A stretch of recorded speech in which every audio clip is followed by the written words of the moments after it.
This is pregame.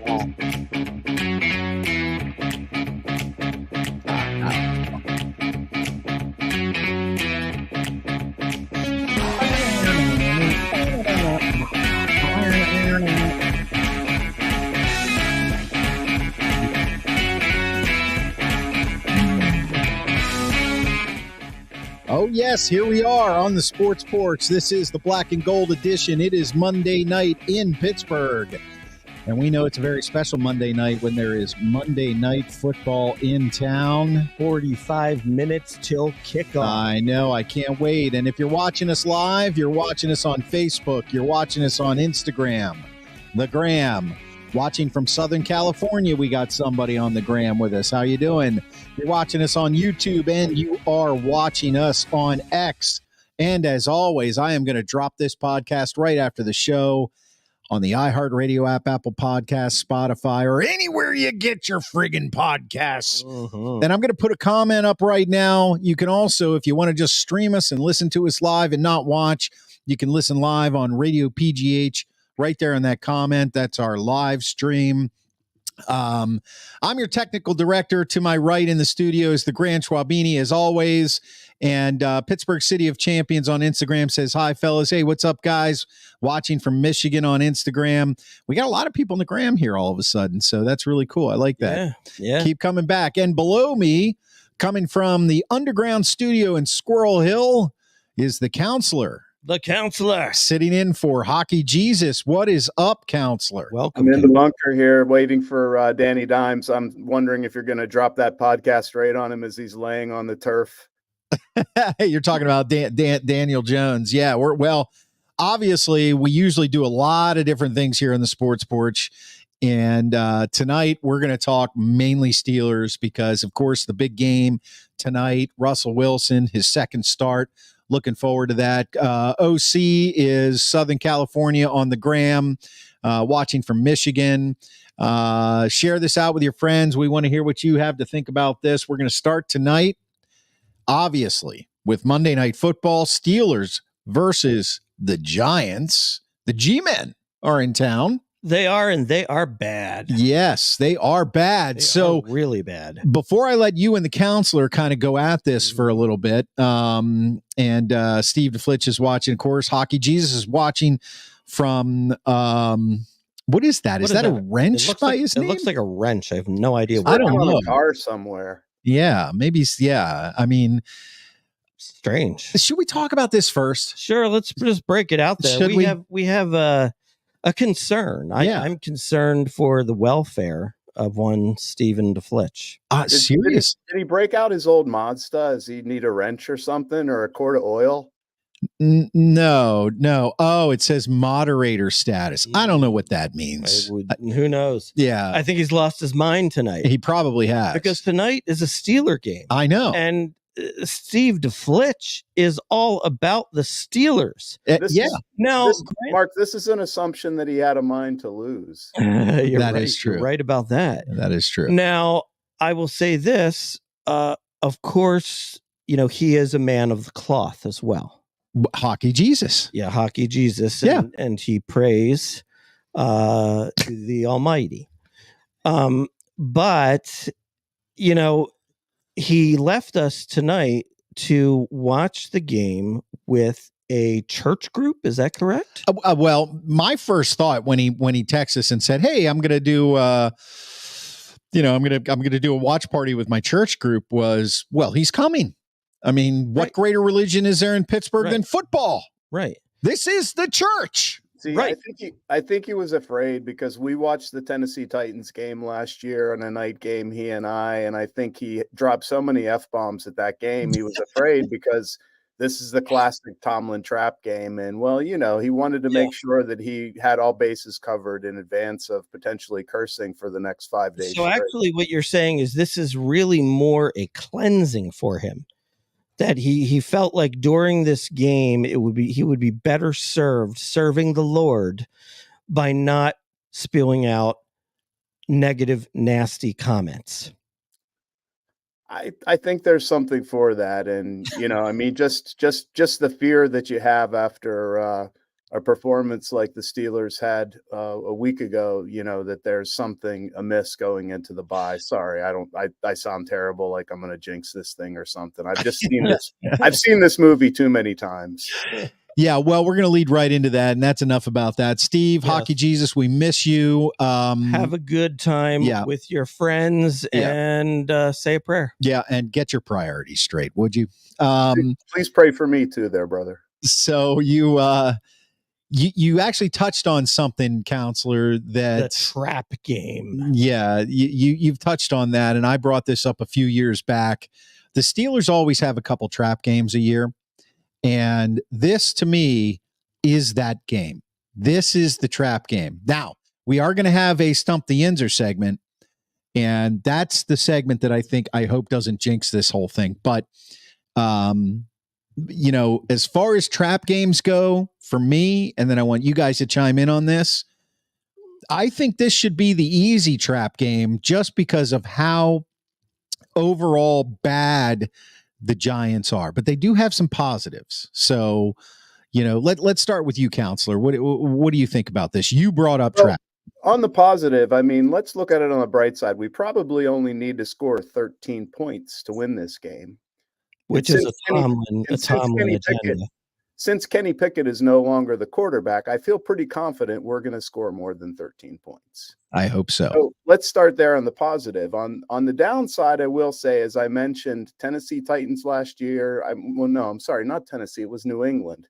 New England was preceded by Arizona, I believe. And, having watched a couple AFC championship games in person, I got to tell you, I sent my son and my wife down to Section 512 tonight, so I didn't have to be tortured with the possibility, especially when I saw the Ravens win or the Ravens lose yesterday, because I thought to myself, God, the Ravens lose. What a perfect setup for the Steelers not to go into the bye week with, a full game lead. Anyway, sorry again. I don't mean to be negative, but the team's played really well. I do think they're going to win because, as I said, they will score more than 13 points because Kenny Pickett is not the quarterback. That is true. Schwaber? Well, the way that I look at this game, first of all, this is not a trap game. This is a game against a terrible football team. They got a quarterback who has really never been an NFL quarterback. Nobody even knows who the running back is. They got a good kid at wide receiver who's brand spanking new, so he's doesn't have much maturity to his game. The only way that the Giants can stay in this game is if the Steelers self-destruct. If the Steelers turn the ball over, because the Giants defense isn't terrible. Right. Dexter Lawrence is a hell of a player. Yeah. Leads the league in sacks in the middle of their line. He leads the league in sacks, and they as a team lead the league in sacks. Right. So, the defense isn't terrible. So if the defense is able to generate a few turnovers and maybe they're on the right side of the field for them, then this game could get a little dicey. But I don't really see that happening. The Steelers have really protected the ball well the entire year. Whether it's Justin Fields or Russ. So, I think we're going to see more of the same than we saw last week. Russell Wilson's going to be efficient. He's not going to throw for 300 yards, but he'll probably throw for 230 and a couple of touchdowns. And, maybe he makes one miscue, but I think for the most part, it's going to be a solid, safe game.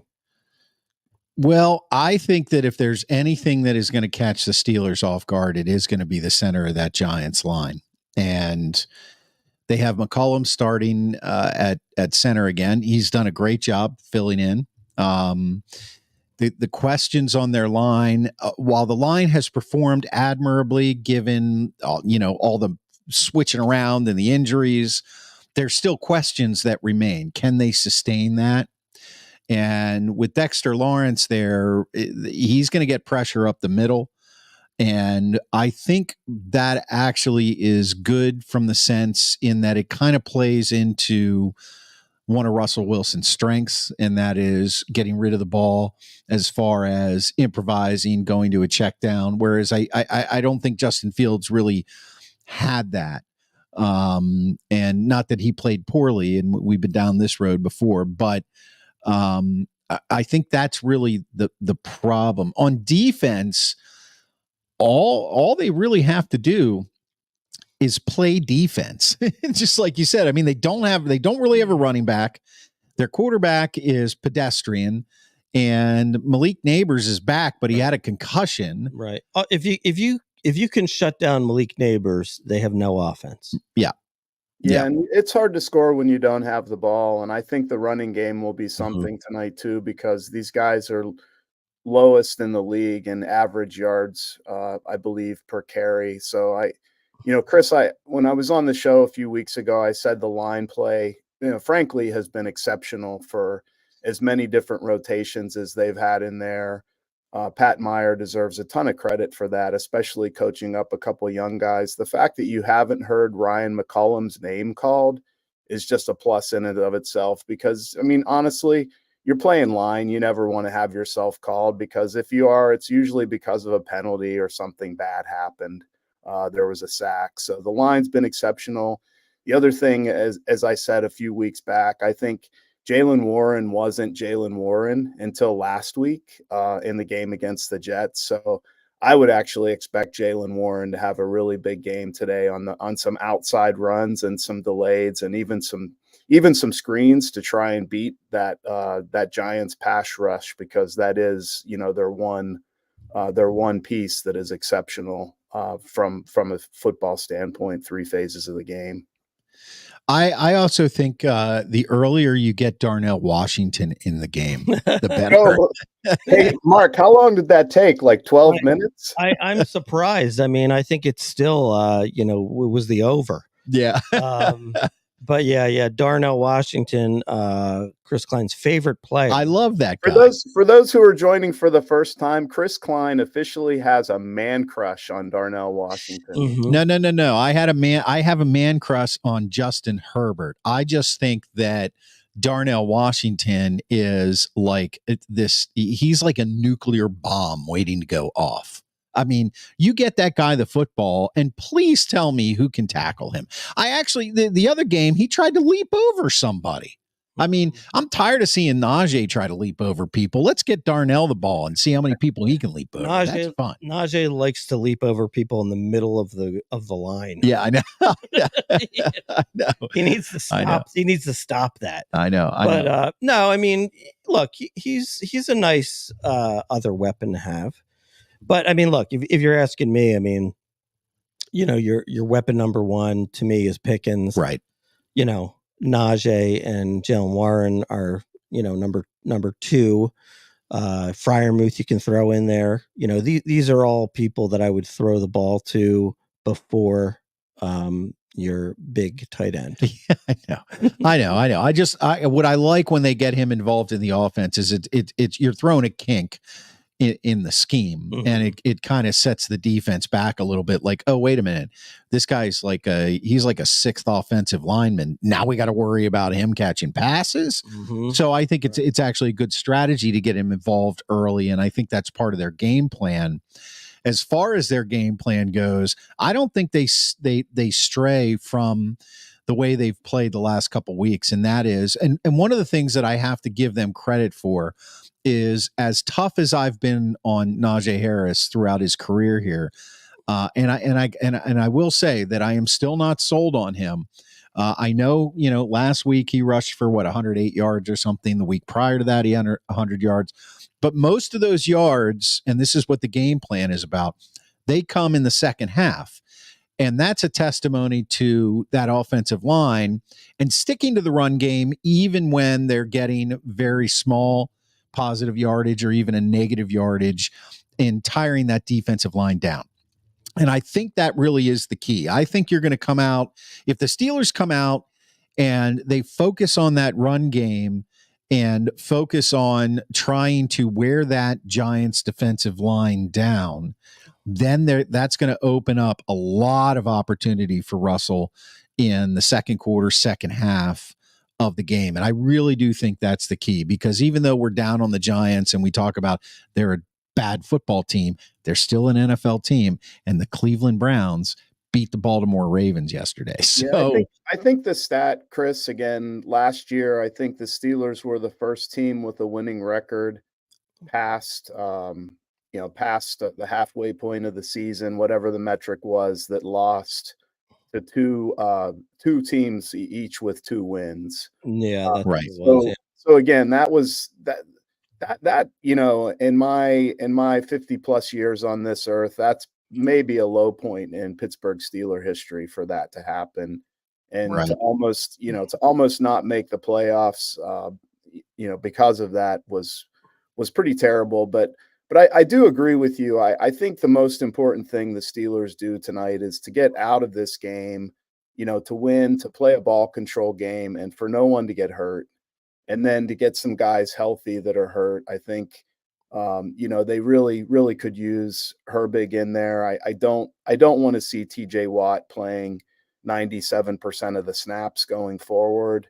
I think he needs to be closer to 85% of the snaps. I'm just giving that as one example of the trickle down of Herbig not being in the rotation to play 20 to 22 snaps a game. So we really want to just get through this and, take the lead on Baltimore and, let them sweat down in Ratbird City. Yeah. Well, keep in mind though, there's a big difference between this team that lost the two win teams last year, or last year's team that lost the two win teams, and this year's team, and that is Kenny Pickett. Yeah. Right? There, you don't have that quarterback anymore. You got a real legitimate starting quarterback. So, I think that can make all the difference. But the reality here is that the only way that the Giants can be in this game is if the Steelers help them out. If the Steelers turn the ball over, have a lot of penalties, maybe bad penalties at bad times, maybe pull back a touchdown because of a penalty, that kind of a thing. If things like that happen, then just about any team in the NFL can get in the game, right? But for the most part, they shouldn't be in the game. Yeah. So I think we're going to enjoy this victory tonight. And I know everybody is always a little bit worried about the trap game. I would actually say that this one is not as much a trap game. Like I'll tell you what's going to be a trap game in my mind. Like when you play Cleveland and the record stinks, but Jameis Winston is actually pretty good. Yeah, Cleveland on Thursday night. Mhm. That's going to be brutal. I agree with that, Mark. Yeah, that's going to be tough. Okay, I want to get some comments in here if you don't mind. We've got a bunch of them coming in. So Steve, of course, he's referring back to us busting him up on being with his church group. Peace, my brothers. Yoho's son, Yo Carey's in the house on YouTube. Prayers, aka Hail Mary, Redskins. See, everybody's going to keep calling them the Redskins. Mm-hmm. Boz will win for us, aka 3-Point King. That's good for your buddy Rube. CD, the doctor is in the house. Biggest risk is Dexter Lawrence. We talked about that. Steelers will reverse the Lion. We will have 1 touchdown and 7 field goals. Yoho, son, you never cease to make me laugh. Mike Lawrence is back. Thanks for being here. He's predicting Steelers 24, Giants 7, Najee rushing for close to 100. I mean, that's not. I like that score. I like this score too. I mean, I hate to think that an NFL team would only score once. I mean, it's just, but they could. Marvin Hamilton says we might need help getting into the playoffs. Well, that's every year, Marvin. And Coach Abel may have to carry the ball himself to get that score. Yeah, you're right. By the way, these Steeler uniforms that they're wearing tonight, yeah, these are my favorite Steeler uniforms. Yeah, the Color Rush black uniforms. I love it. It's black and like the black letters too. The gold is actually gold instead of yellow. Yeah. Yeah. I love that look. I think it's great. I wish it was there. Every jersey. Yeah. Every game jersey. I agree with you. Yoho son says Beanie Bishop with a pick 6 and Boz 7 field goals. Well, you didn't catch the Grand Schwalbini from last week. Yeah. I made the grand prediction that Beanie Bishop, who has 2 interceptions on the year, will finish the year with 2 interceptions. I still have it up from last week. The Grand Schwab Beanie predicts Beanie Bishop will finish the year with only 2 interceptions. Well, because Sutton's back tonight. Yeah. Mark, I'm just happy George Pickens caught a touchdown before Thanksgiving, because that was one of my big asks 2 weeks ago. Yeah, that is true. That is true. Other comments before we get on to some other stuff here. Marvin Hamilton says Winston has a good game here. Here and there, he means he's not the answer in Cleveland. We have the best color rush jerseys. He agrees with you. Now Brad Trombley's in the house. Brad's been a fan for quite a few years. He's actually met up with Steve a couple times. Where's your original third member tonight? Hey Brad, go back to the beginning of the show or listen to the podcast. You'll hear us. It's fun. He's with his disciples, as he likes to say. The hockey Jesus is in church praying. That's right. I think he should be in this church right here, but hey, look, it's a free country, right? Right. We all Is it a church or is it a temple? Mark, I don't know. Well, I'm going to say church. You going to debate this one? I'm going to say church because the Jewish folks call it temple. Yeah. I think some Christians call it temple too, but let's just call it a church. All right. Okay, so before we move on to our other NFL news and predictions, let's get our take on or our predictions for the game tonight. And Counselor, filling in for Hockey Jesus, what's your prediction for the game tonight? I'm close to that score earlier. I'm thinking this is like a 27-6 game, something like that. I think if we should, frankly, the defense should not let these guys get to the end zone. So maybe they kick 2 field goals. I'm going to say 27-6. I'm going to say 31-13 Steelers. Okay. And it might be a little dicey up until halftime. Right. But I think in the second half, the Steelers just poured on. Okay. Marvin Hamilton chimes in. Steelers 35, Giants 10. He also loves my hat. You're welcome. Mm-hmm. And thank you. And Brad Trombley thinks 31-13 Pittsburgh. Look, guys, nobody's going to like this. I always trap game Klein. I bring the party down. I know I do. It's only because these are the games that Tomlin has the ability to mess up, whether it's with clock management, or the wrong play call, or I don't know if he has the team up for it or not. I think the Steelers are going to win, but I think it's going to be much closer than people think. I'll get Yoho Sun's prediction in here first, 28-17. I think the Steelers are going to win this 21-18. Oh my. I think it's going to be a 1-score game. I think it's going to be tight for most of the game. Steelers going to block a field goal in the final second. Look, at this point, I mean, we haven't even talked about their special teams play. A couple years ago, people were calling for Danny Smith's head, and look what he's done this year. It just goes to show you, in the NFL, you get the right players, you get the right people to buy in, good results. But right now, it's a 50-50 shot every time there's a punt or a field goal that, as far as I'm concerned, that the Steelers are going to block it or do something. So the main thing is, for that, you got to have people that love it and want to do it.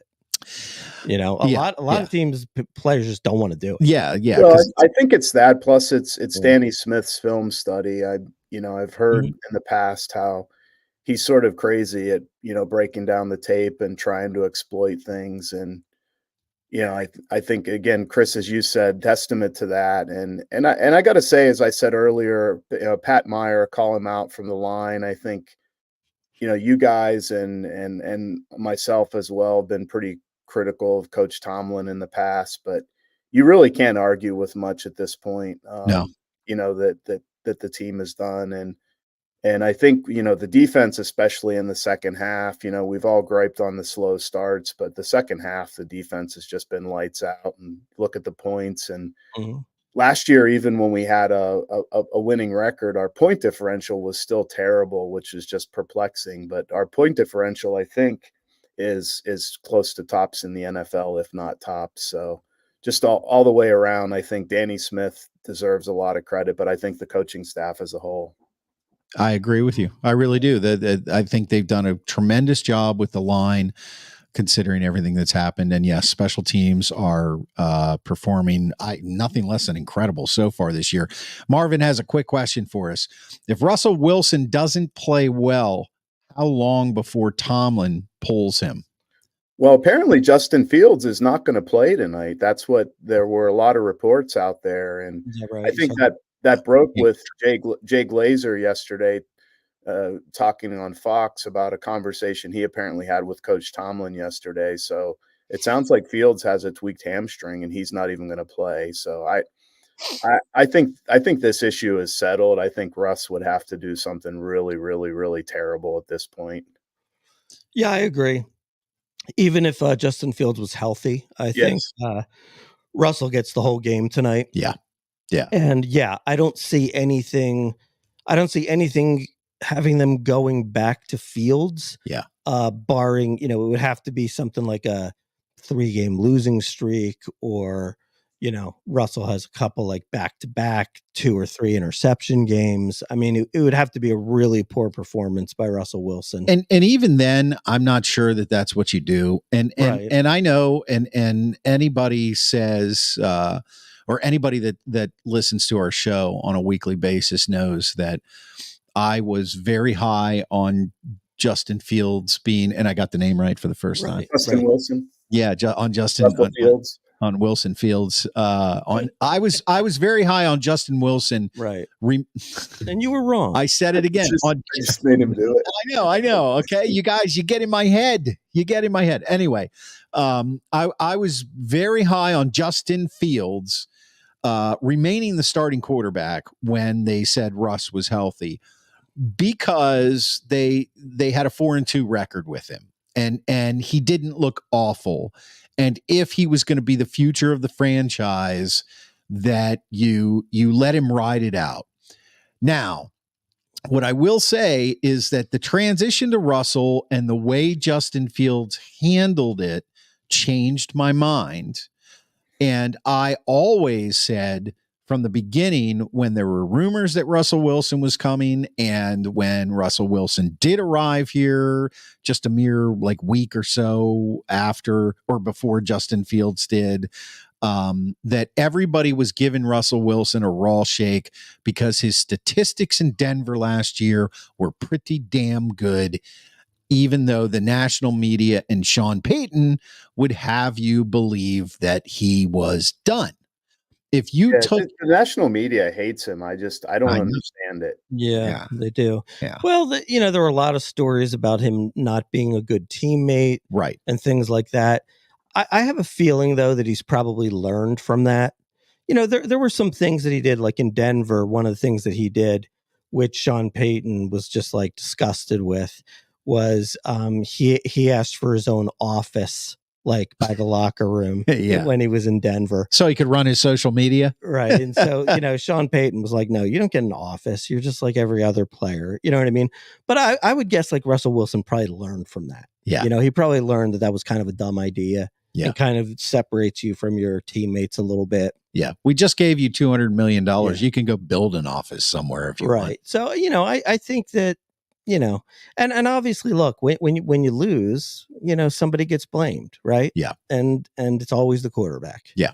So I think that Russell Wilson is the quarterback. I'm going to say he's the quarterback for the rest of the year, barring injury. I think you got to ride with him. Marvin wants to know, is Justin our future QB? Counselor, what do you think about that? I really think it's tough because the processing's not there, and the processing, and I think what we saw at the line of scrimmage last week, and I also feel like the touch that Russ showed, he put on the ball, just that he just those passes that just sort of dropped in there. Justin doesn't have that. I'm not saying he couldn't develop it. What I'm really struggling with is how much, his play thus far has been a product of, pretty bad team and coaching around him, obviously in Chicago. with what we've seen Right. here, because I do think we really saw something in that Indy game when he came back. So I don't know if that's the anomaly in Pittsburgh or if there are more, Indy type games in him. Yeah, and that's my response to that question is Fields the future QB is I have no idea right now. There's just no way to You know. just don't know. I mean, Russ is older. I mean, look. I mean, hey, if Russ has a season-ending injury, sometime the rest of the way this year, he's probably Justin Fields is probably your quarterback next year. Yeah. So it's like we have no idea what's going to happen. Well, even if Russ has an injury and Fields has to come in, then you still don't have him signed for next year. So it's kind of like, okay, Russ has an injury, Fields comes in, plays the rest of the year, they go under 500, he's underwhelming. Mhm. Are they going to want to sign him next year?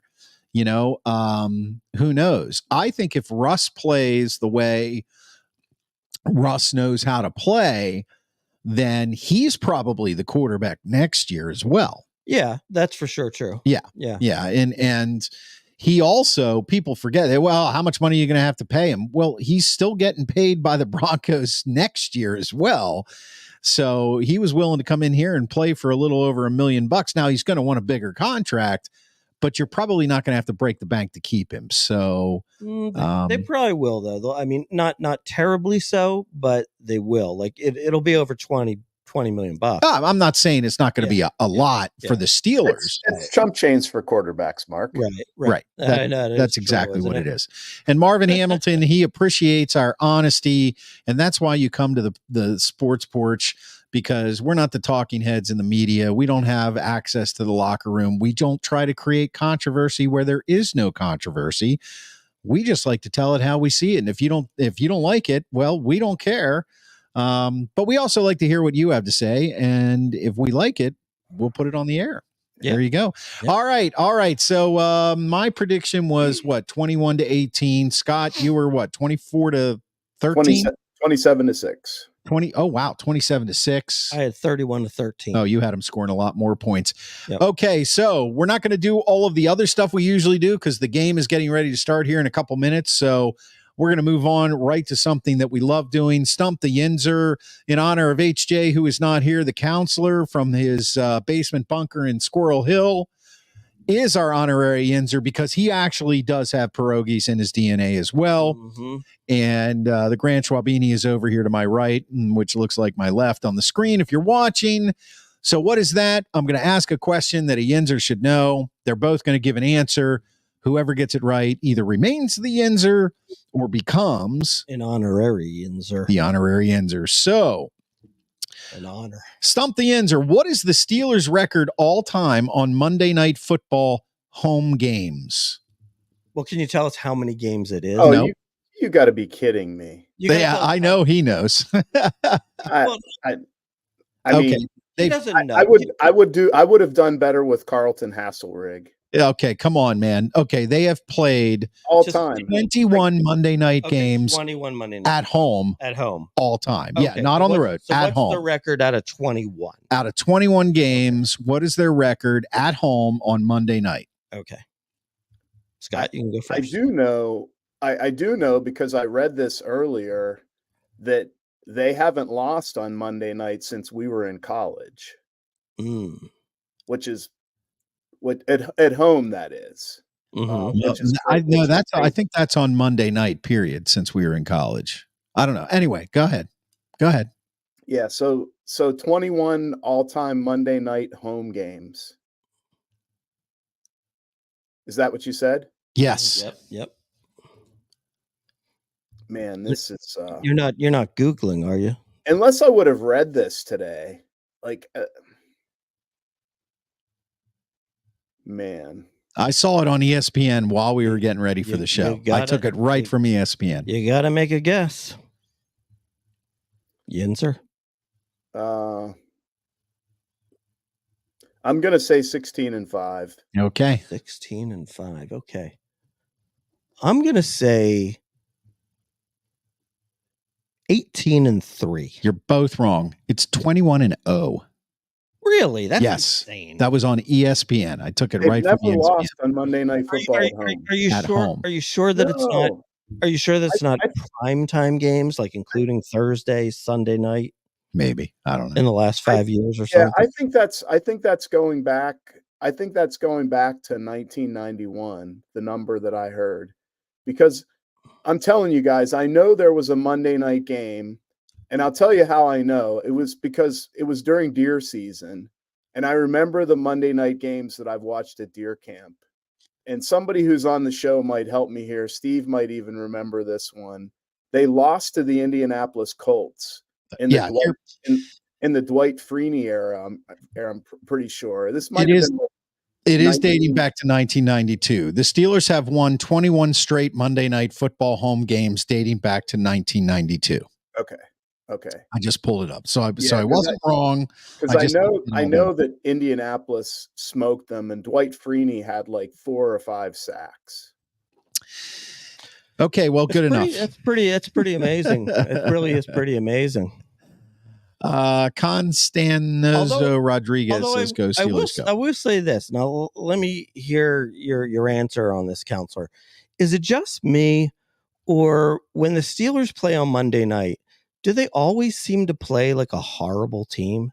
Like it's never like Steelers 49ers conspiracy theory. Steelers Cowboys or Steelers good Buffalo Bills or Patriots. It's always like that's where they decide, like, okay, we got to get the Browns in. In answering that question, Mark, I'll sort of ask the perennial bitchy Steeler fan question, which is, how many Super Bowls would the Steelers have won if they played an AFC East schedule?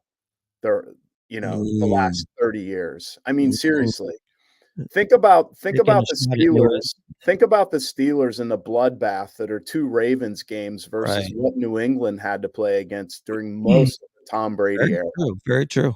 Where the Dolphins and the Bills were just terrible, and the Jets were worse than terrible. Yeah, and never, there's deflating footballs, there's videotaping practices. There's a lot of bad stuff going on in New England. Yeah, I think the Steelers, from a schedule standpoint, have gotten hosed a lot. I mean, this year the schedule's terrible. I mean, three home, primetime games in a row. It's a joke. Yeah. Official Chris Chada on Instagram wants to know if Carlton Hasselrig is still alive. He's not. I don't think he is. Yeah. Dead. Yeah. He's at the rest in peace. The great football stadium in the sky. Okay. Prediction time. And if you're watching us, this is the Sports Porch Black and Gold edition on Facebook, LinkedIn, YouTube, X, and the Gram. And I'm going to drop the podcast right after show on the iHeartRadio app, Apple Podcasts, Spotify, or anywhere you get your friggin' podcasts. By the way, just as an aside, Daniel Jones in prime time. Like 1-9 or something. 1-14. 1-14. Russell Wilson in his last 13 primetime games is 4-9. So let's hope we get the 4-win Russell Wilson on that one. NFL predictions. Last week, all of us, me, Mark, and Steve were 2-1. Mark is now 15-6. Steve is 12-9. Chris is now gaining respectability at 8-13. I don't think 8-13 is respectable. I think it is for me. So what we're going to do is the counselor filled in for Schwaber the last time he was in, so he's going to fill in for Hockey Jesus tonight. NFL predictions, Thursday night game, and we want to hear what you think. Texans at Jets. Who's your winner, counselor? Wow, this is really tough. I got to tell you. No, sorry, Texans. Yeah, I mean, the Jets are just, can the NFL flex away from this game? You can't flex on right. I don't know. I mean, you would want who the hell wants to watch this? Jesus. I know. The only thing that could be worse is if there's a Pittsburgh Penguin game I have to watch on Thursday. So sorry. We'll get to that shortly. Yeah. I mean, you can't really, with a good conscience, pick the Jets. So I'll have to take the Texans. But I will say that, like, if you want to talk trap game, this is the ultimate trap game. That's why I'm going with the Jets. I mean, it's like Jets are like, they've lost like their last 5. Yeah. They changed coaches, but we know they still have some good players. Yep. Finally at home. Yep. But I'm going to say no, can't be done. I'm going with the Jets. Trap game. Texans. I'm going with the Jets. All right. Sunday night, Colts at Vikings. Who's your winner, counselor? I like the Minnesota Vikings to rebound here. I think that as I said a few weeks ago in picking that game, and I went against the grain. You're welcome, Mark. Thank you. The Vikings are, it's a US Bank Stadium is a really, really tough place to play. I like the Vikings here. I also like the Vikings. I'm not a big believer in Anthony Richardson. Well, so he came out yesterday because he said he was tired. Yeah. I have to find out more about that. Yeah. I saw an article, but I didn't read it. He apparently tapped out. Yeah. He was tired. Yeah. Mom, I need a rest. Yeah. Oh my God. The big question is, are they going to go with Joe Flacco or are they going to go with Anthony Richardson? And I think if they go with Joe Flacco, they beat the Vikings. That's what I think. If they go with Anthony Richardson, it's just going to be a shit show for him because that crowd is going to be all over him. Well, they have no choice but to go with Anthony Richardson. If he's healthy, they have no choice because if not, then they basically spell the end of him. That is true. So, man, I'm going with the Vikings for that one too. All right, our Sunday pick'em game is a good one. That is the Lions at the Packers. I believe it's a showdown. The 6-1 Lions at the 6-2 Packers, I believe. Yeah, counselor. Jared Goff has gone to a new level this year, but previously to this season, he has been just fantastic at Ford Field. Not so great out in the elements, and I just think that as I said. I know they looked great last week. You take it maybe with a little bit of grain of salt, but I think the Hutchinson injury is going to catch up to them. The only caveat I would have here is I hadn't seen anything about Jordan Love's status, and he did come out yesterday. So, said there was MRI, no significant damage. Yeah. Okay. Thanks, Mark. Then I feel pretty confident in saying the Pack on this one. All right. The counselor says the Packers. I'm going to say the Lions. Man, I'm just a believer in the Lions. You are. Now, the one thing I will say is this could be actually unfortunate for the Lions. This could kind of be like, like the Steelers, the 11-1 Steelers and the 10-1 Eagles, where they just peak too soon. But I could see the Lions going on a 10-1 run here to start the season. And maybe, again, like a Hutchinson injury catches up with them and they lose in the playoffs. But I like the way the Lions are playing right now. Yeah. So I'm going to take the Lions. I feel like Jordan Love, even though, injury report comes back clean, I just feel like he's getting beat up quite a bit. He's constantly coming out of games. So I'm gonna stick with the Lions. Yeah, and I'm gonna stick with the Lions on this one as well because I think that if there is a team of destiny right now in this league, it's the Lions. They came up short last year. Dan Campbell is a force. I honestly can't decide if post Dan Campbell or post Lions Dan Campbell will still be a good coach in the NFL because I think this is all about his energy and what he brings to the sideline with the team and the underdog mentality. And if let's say they do win a Super Bowl and they keep him for a while and then he moves on to another team, I don't see him ever repeating what he's done here. So I think they're on a roll. And yes, I agree with you, Scott, that on any other team right now, to have a caliber player like Hutchinson go down on your defense it's like TJ Watt when he goes down with the Steelers. Their record is horrible no matter how good their offense is. But I just see something different with this Lions team. I think they have to make a statement and go into Green Bay and win this game. And I think Campbell's going to have them ready to play. I think the Packers are for real, but I think the Lions are more for real. So there you go. Okay. So I don't know. Should we in honor of Hockey Jesus, you got a little hockey you want to talk, and then we can just because they got him on the sidelines here. I think they're getting ready for kickoff. It's up to you, Scott. It's totally. Yeah, I've watched a lot of bad hockey in my day, and go way back, and again, just as the defenseman's dad, I just can't believe.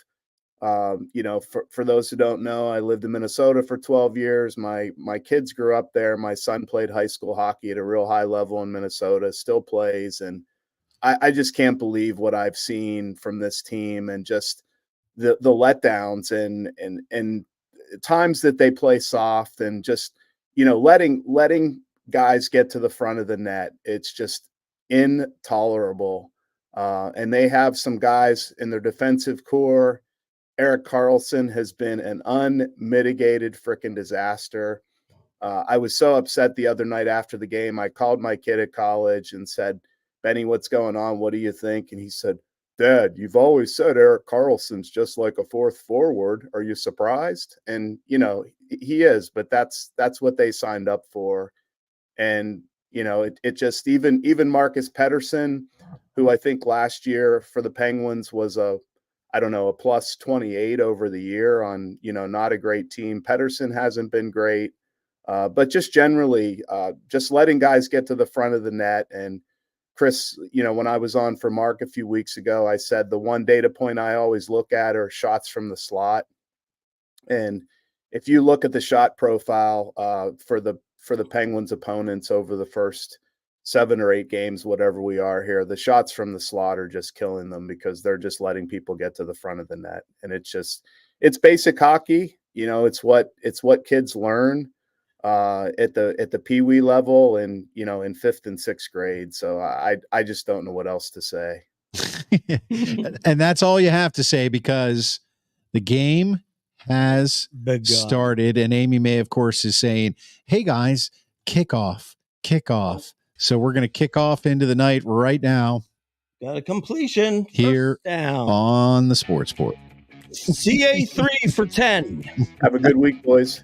All right. Thanks, Scott. All right, Counselor. Hey, everybody. You've been watching the Sports Porch live on Facebook, LinkedIn, YouTube, X, the Gram, all over the world. You can catch us every single Monday night at 7:30 p.m. Eastern Time.